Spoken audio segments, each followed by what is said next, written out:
Historia del siglo XX.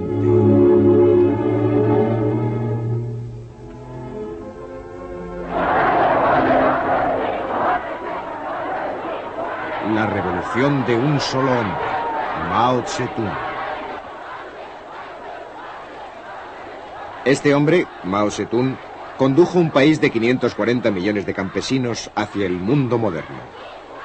Lo consiguió tras medio siglo de guerras civiles e internacionales. Utilizó una mezcla de nacionalismo y comunismo para mantener al pueblo unido y dirigió el Partido Comunista Chino durante 42 años.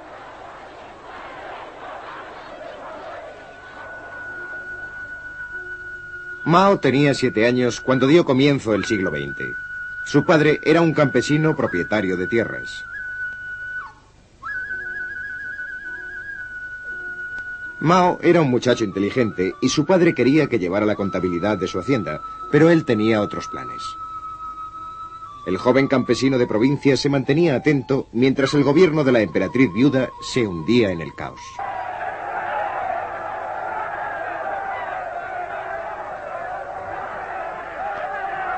En 1912 se formó el Kuomintang, un partido popular dirigido por Sun Yat-sen. Mao Zedong, primero estudiante, después profesor y posteriormente bibliotecario, estudió historia y política en profundidad. Mao empezó a tomar conciencia de lo mal gobernada que estaba China. La mayoría de sus puertos e industrias estaban en manos de poderes extranjeros. Shanghái, controlado por británicos y franceses, era el mayor de los puertos chinos.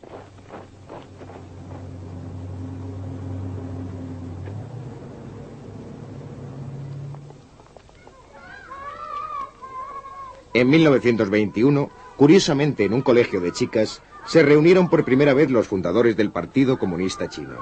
Mao se encontraba entre ellos. Decidieron unir sus fuerzas a las del Kuomintang.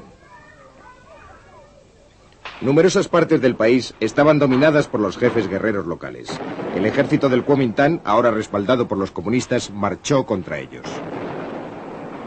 Más tarde, Mao fue a la provincia de Jiangxi para organizar un ejército campesino.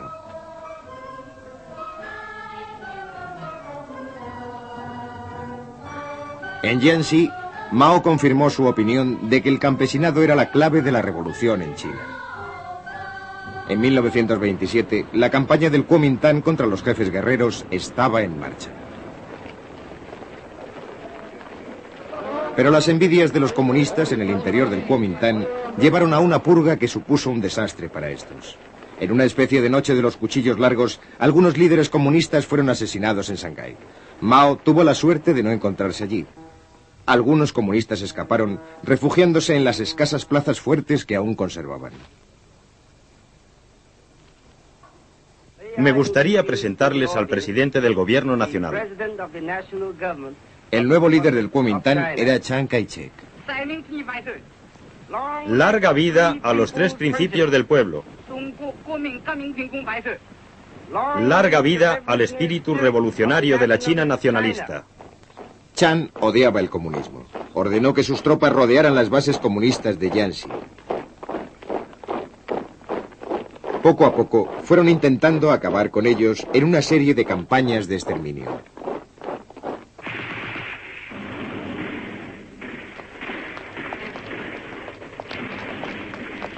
En 1934, Mao se dio cuenta de que su ejército rojo debía luchar o morir.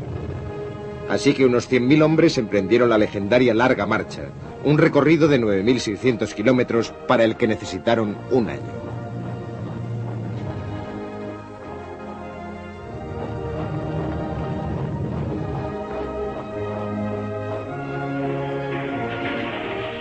Las fuerzas del Kuomintang hostigaron a los participantes en la marcha. Durante esta, en una ciudad llamada Shunji, Mao fue elegido presidente del Partido Comunista Chino. Entonces, para eludir al Kuomintang, las tropas comunistas se dividieron. Mao condujo uno de los ejércitos.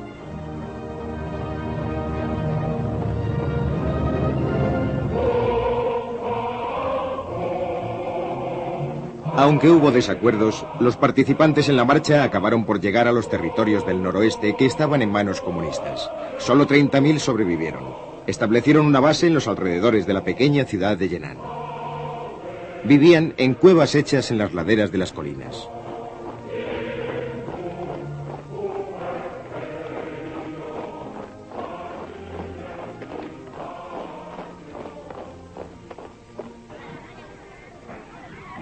Un joven periodista americano, Edgar Snow, consiguió llegar hasta Mao en Yenan. Cuando Mao empezó a hablarme de sus planes sobre el futuro de China y la revolución, al principio me pareció un poco fantasioso porque él solo dominaba un territorio muy pequeño y tenía pocos hombres. Pero la forma en que me explicó su programa y sus ideas era tan lógica y convincente que al final acabé pensando que realmente se trataba de un presidente excepcional. Edgar Snow también filmó al ejército de Mao.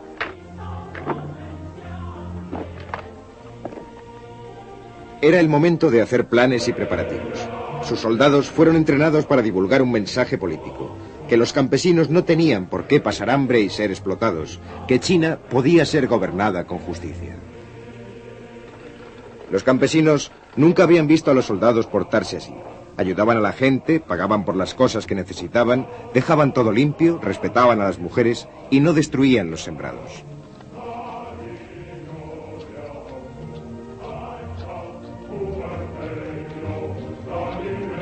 En 1937, Japón empezó una guerra con China. Ahora Chiang Kai-shek y los comunistas se enfrentaban a un enemigo común.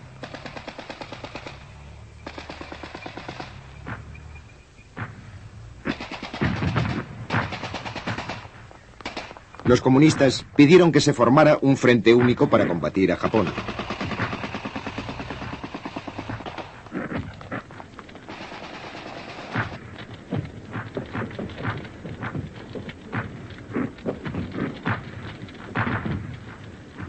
Los americanos y los británicos que apoyaban al Kuomintang pidieron a Chiang Kai-shek que aceptara la capitulación japonesa en 1945. Los americanos intentaron lograr que los comunistas formasen una coalición con el gobierno chino. Pero no se llegó a un acuerdo y estalló la guerra civil.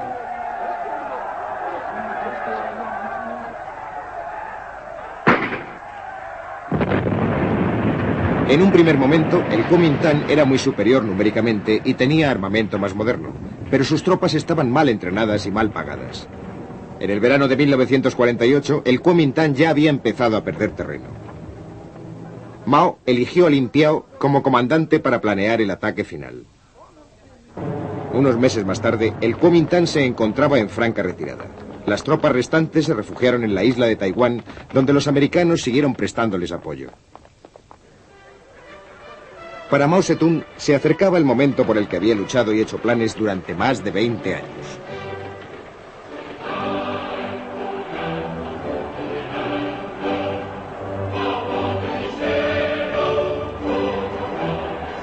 El 1 de octubre de 1949, Mao y sus colaboradores se apostaron en la Puerta de la Paz Celestial de Pekín y Mao proclamó la nueva República Popular China.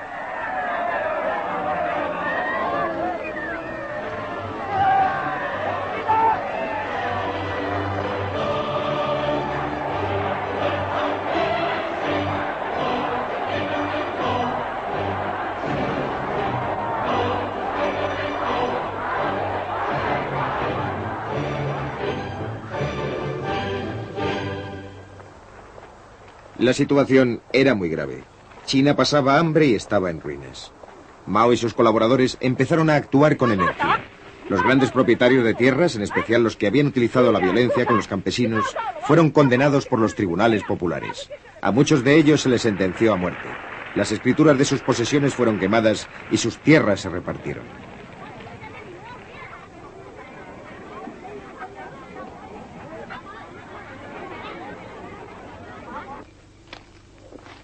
Muchos campesinos recibieron una parcela de terreno por primera vez.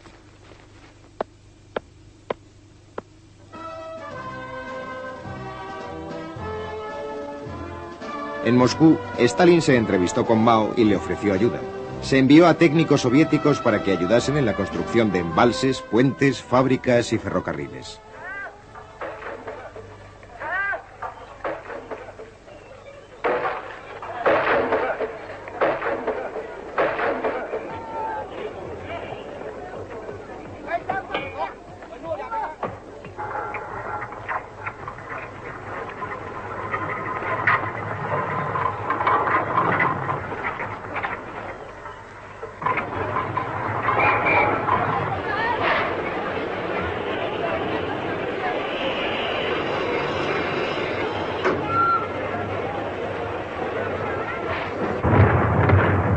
En 1950, la Guerra de Corea llevó a China a un enfrentamiento con las Naciones Unidas. En octubre, las tropas de esta organización condujeron nuevamente a los norcoreanos hasta la frontera china y Mao, a su vez, envió voluntarios a Corea atravesando el río Yalu.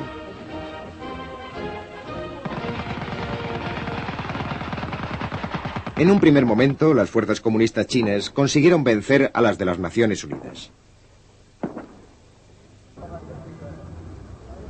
En el interior de China, la guerra provocó una campaña contra todos los extranjeros.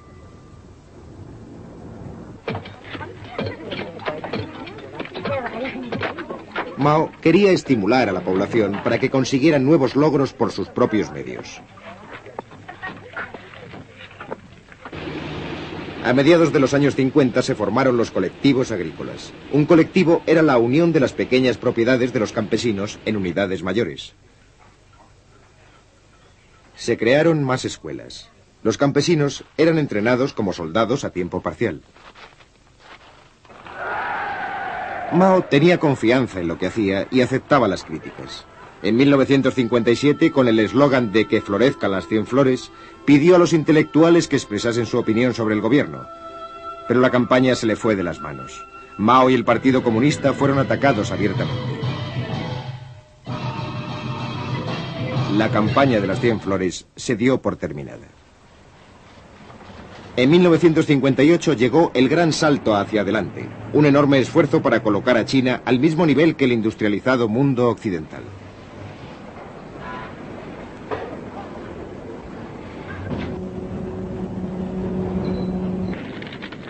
Se establecieron disposiciones para crear industrias en el campo. En toda China, los campesinos intentaron producir acero en sus propios hornos. Trabaja duro durante 3 años y sé feliz durante 1000, decía el eslogan. Sin embargo, el gran salto hacia adelante no consiguió producir los resultados esperados. China no podía ir tan deprisa como querían sus líderes. Así que, aunque Mao mantuvo su puesto clave como jefe del partido, un burócrata, Liu Shaoxi, se hizo cargo de la presidencia del país. El fracaso del gran salto supuso un retroceso para China y 3 años de condiciones climáticas desfavorables y malas cosechas empeoraron la situación. La gente pasaba hambre. A pesar de las dificultades, el sistema de racionamiento evitó las muertes por inanición.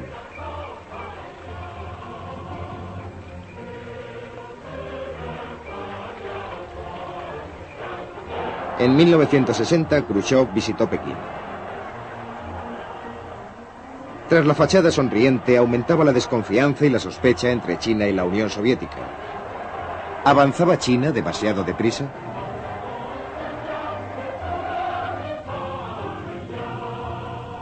La Unión Soviética rompió la promesa de entregar a los chinos una bomba nuclear. Sus diferencias fueron en aumento. Los soviéticos hicieron regresar a sus técnicos, provocando un retroceso importante en los planes de industrialización. A pesar de ello, en 1963, sin su ayuda, China hizo estallar su primera arma nuclear.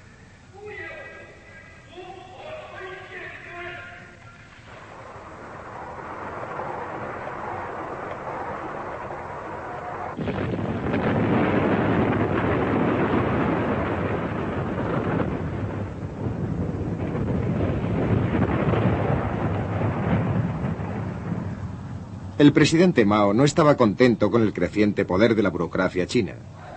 En 1966 trató de acabar con ella, dando comienzo a una revolución cultural por todo el país. En un pequeño libro rojo expuso sus pensamientos sobre cómo se debía vivir y trabajar. Lin Piao, al que entonces se consideraba futuro sucesor de Mao, habló a miles de jóvenes guardias rojos en Pekín. En nombre de la revolución cultural, se decidió acabar con las instituciones. La esposa de Mao, Jiang Qin, aportó sus propias ideas. Ella deseaba una revolución en las artes. Las escuelas y las universidades cerraron sus puertas. Los guardias rojos llevaron a cabo una violenta campaña contra todo lo que recordase el viejo mundo. Los oponentes de Mao fueron estigmatizados y hechos desaparecer.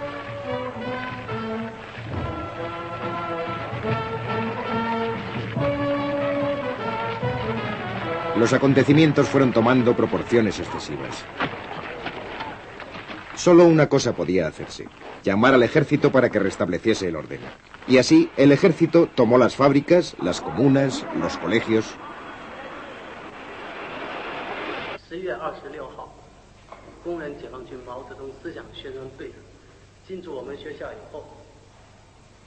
Cuando el caos de la revolución cultural hubo pasado, el objetivo de Mao fue rehacer el país.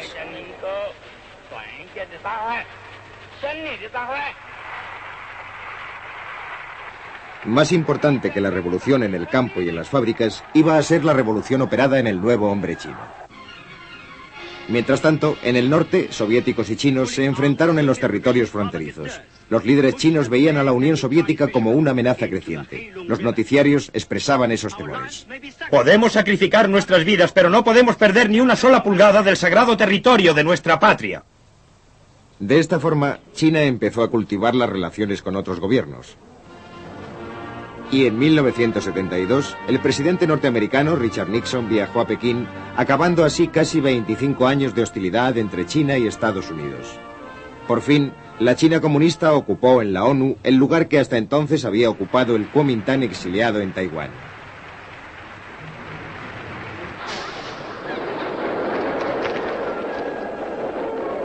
Ahora Mao tenía ya más de 70 años y estaba enfermo. Sin embargo, igual que otros hombres como Zhou Enlai, había luchado por la revolución y quería que ésta siguiese adelante.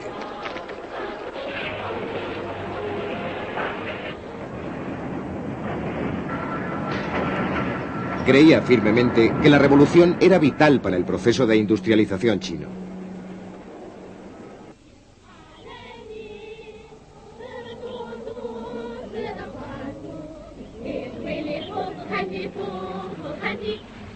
Las comunas, alguna de ellas de hasta 60.000 miembros, habían reemplazado a los colectivos agrícolas. Mao había logrado mejorar el nivel de vida de centenares de millones de chinos. Para todos ellos, Mao sobresalía entre otros líderes.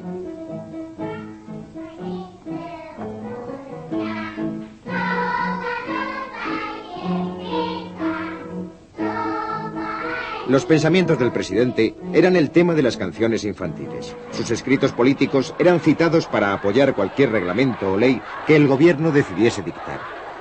Mao seguía siendo el reverenciado gran líder cuando murió en septiembre de 1976.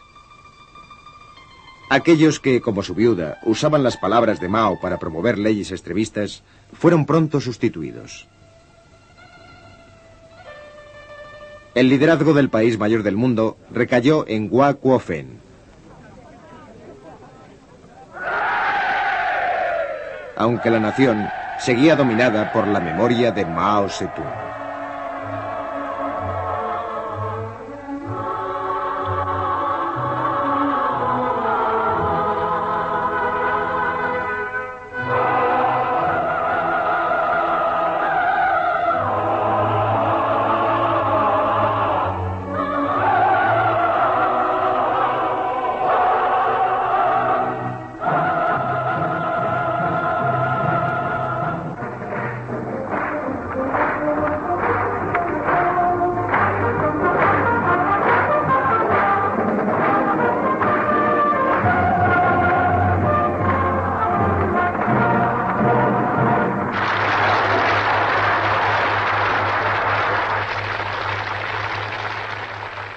Japón empezó una guerra con China. Ahora Chiang Kai-shek y los comunistas se enfrentaban a un enemigo común.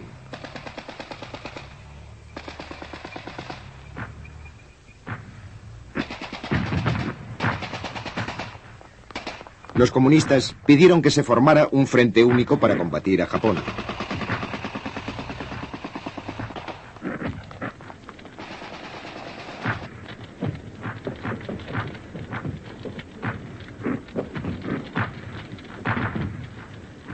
Los americanos y los británicos que apoyaban al Kuomintang pidieron a Chiang Kai-shek que aceptara la capitulación japonesa en 1945. Los americanos intentaron lograr que los comunistas formasen una coalición con el gobierno chino. pero no se llegó a un acuerdo y estalló la guerra civil.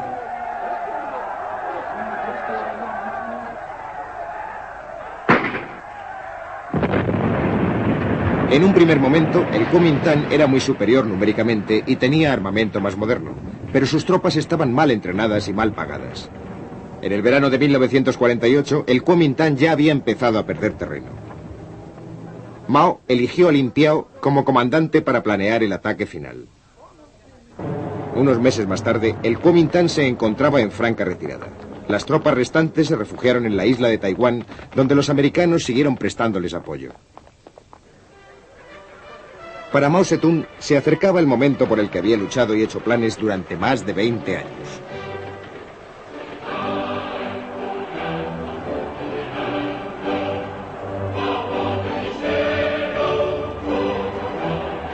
El 1 de octubre de 1949, Mao y sus colaboradores se apostaron en la Puerta de la Paz Celestial de Pekín y Mao proclamó la nueva República Popular China.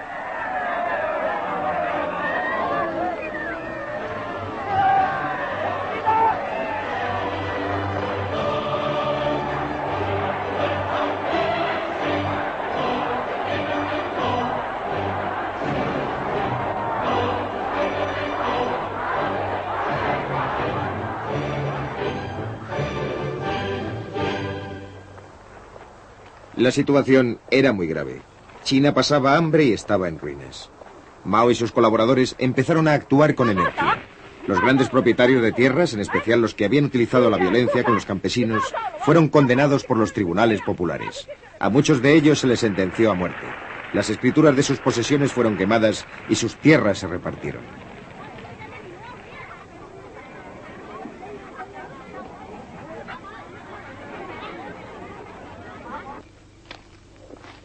Muchos campesinos recibieron una parcela de terreno por primera vez.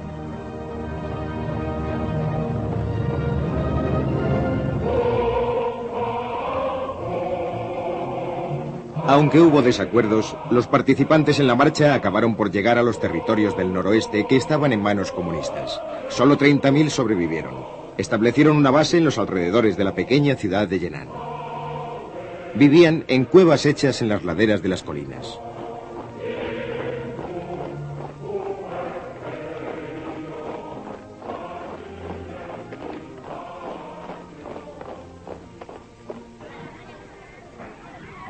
Un joven periodista americano, Edgar Snow, consiguió llegar hasta Mao en Yenan. Cuando Mao empezó a hablarme de sus planes sobre el futuro de China y la revolución, al principio me pareció un poco fantasioso porque él solo dominaba un territorio muy pequeño y tenía pocos hombres. Pero la forma en que me explicó su programa y sus ideas era tan lógica y convincente que al final acabé pensando que realmente se trataba de un presidente excepcional. Edgar Snow también filmó al ejército de Mao.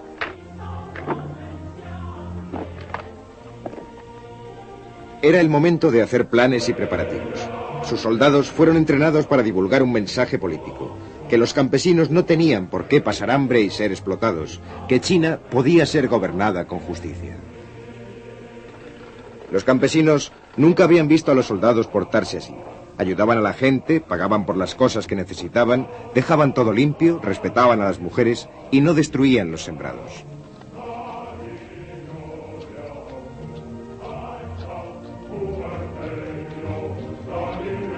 En 1937, Japón empezó una guerra con China. Ahora Chiang Kai-shek y los comunistas se enfrentaban a un enemigo común.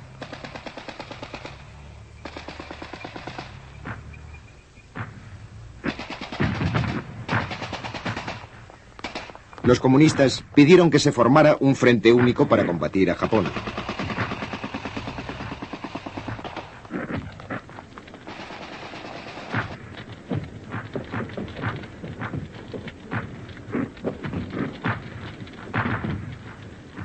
Los americanos y los británicos que apoyaban al Kuomintang pidieron a Chiang Kai-shek que aceptara la capitulación japonesa en 1945.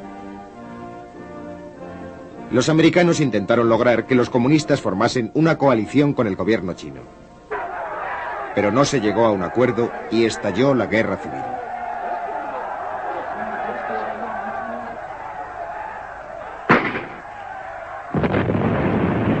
En un primer momento, en 1963, sin su ayuda, China hizo estallar su primera arma nuclear.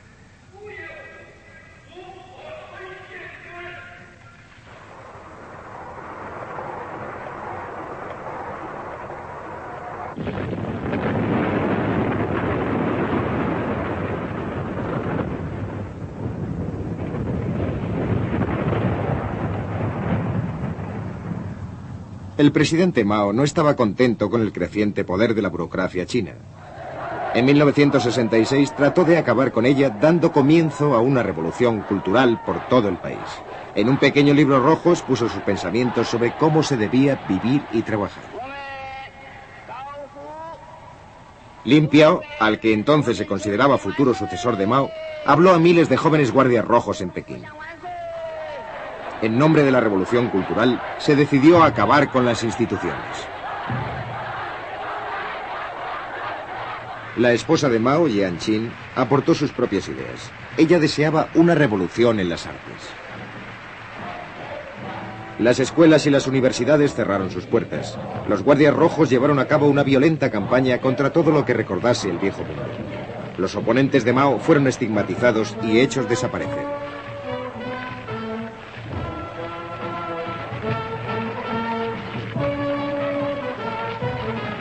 Los acontecimientos fueron tomando proporciones excesivas. Solo una cosa podía hacerse: llamar al ejército para que restableciese el orden. Y así, el ejército tomó las fábricas, las comunas, los colegios.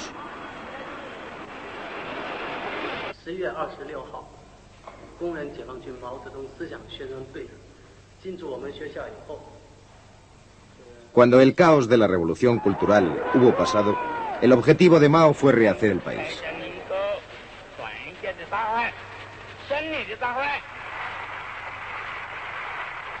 Más importante que la revolución en el campo y en las fábricas, iba a ser la revolución operada en el nuevo hombre chino. Mientras tanto, en el norte, soviéticos y chinos se enfrentaron en los territorios fronterizos. Los líderes chinos veían a la Unión Soviética como una amenaza creciente. Los noticiarios expresaban esos temores.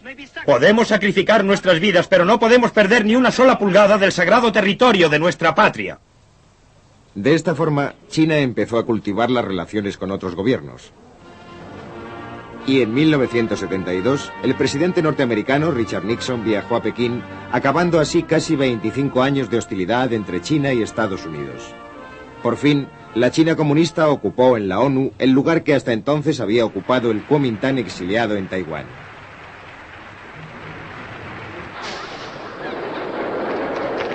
También filmó al ejército de Mao.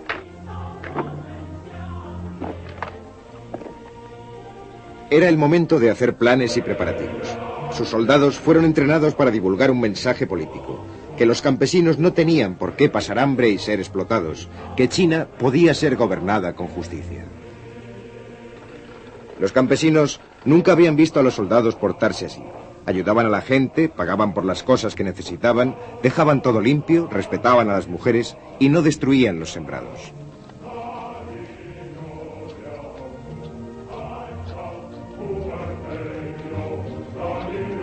En 1937, Japón empezó una guerra con China. Ahora Chiang Kai-shek y los comunistas se enfrentaban a un enemigo común.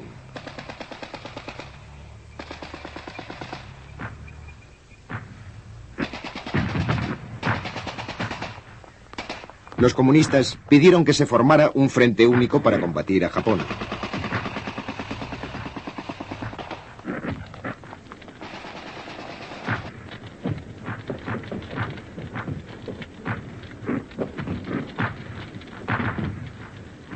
Los americanos y los británicos, que apoyaban al Kuomintang, pidieron a Chiang Kai-shek que aceptara la capitulación japonesa en 1945. Los americanos intentaron lograr que los comunistas formasen una coalición con el gobierno chino. Pero no se llegó a un acuerdo y estalló la guerra civil.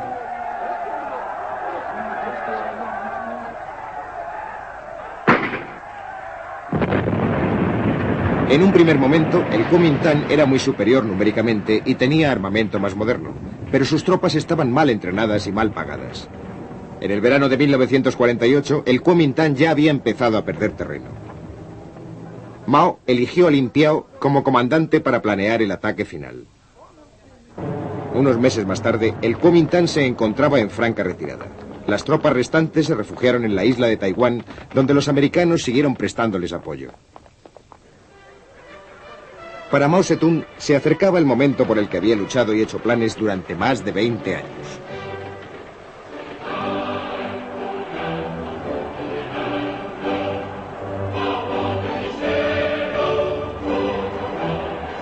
El 1 de octubre de 1949, Mao y sus colaboradores se apostaron en la Puerta de la Paz Celestial de Pekín y Mao proclamó la nueva República Popular China.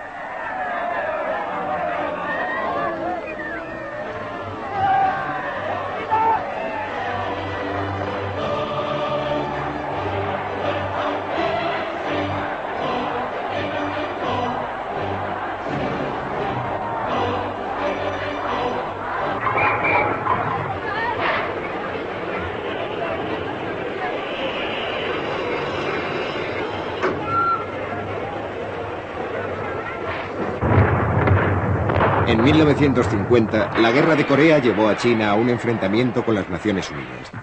En octubre, las tropas de esta organización condujeron nuevamente a los norcoreanos hasta la frontera china y Mao, a su vez, envió voluntarios a Corea atravesando el río Yalu.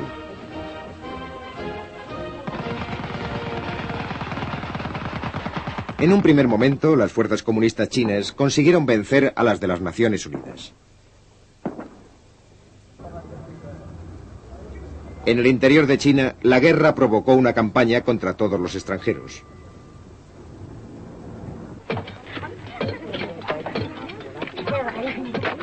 Mao quería estimular a la población para que consiguieran nuevos logros por sus propios medios. A mediados de los años 50 se formaron los colectivos agrícolas. Un colectivo era la unión de las pequeñas propiedades de los campesinos en unidades mayores. Se crearon más escuelas. Los campesinos eran entrenados como soldados a tiempo parcial. Mao tenía confianza en lo que hacía y aceptaba las críticas. En 1957, con el eslogan de que florezcan las 100 flores, pidió a los intelectuales que expresasen su opinión sobre el gobierno. Pero la campaña se le fue de las manos. Mao y el Partido Comunista fueron atacados abiertamente. La campaña de las 100 flores se dio por terminada. En 1958 llegó el gran salto hacia adelante, un enorme esfuerzo para colocar a China al mismo nivel que el industrializado mundo occidental.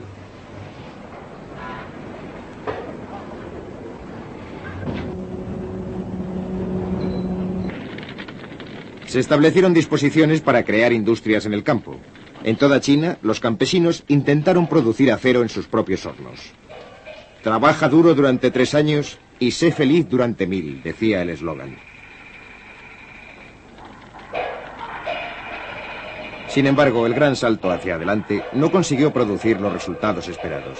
China no podía ir tan deprisa como querían sus líderes. Así que, aunque Mao mantuvo su puesto clave como jefe del partido, un burócrata, Liu Shaoxi, se hizo cargo de la presidencia del país. El fracaso del gran salto supuso un retroceso para China y 3 años de condiciones climáticas desfavorables y malas cosechas empeoraron la situación. La gente pasaba hambre. A pesar de las dificultades, el sistema de racionamiento evitó las muertes por inanición.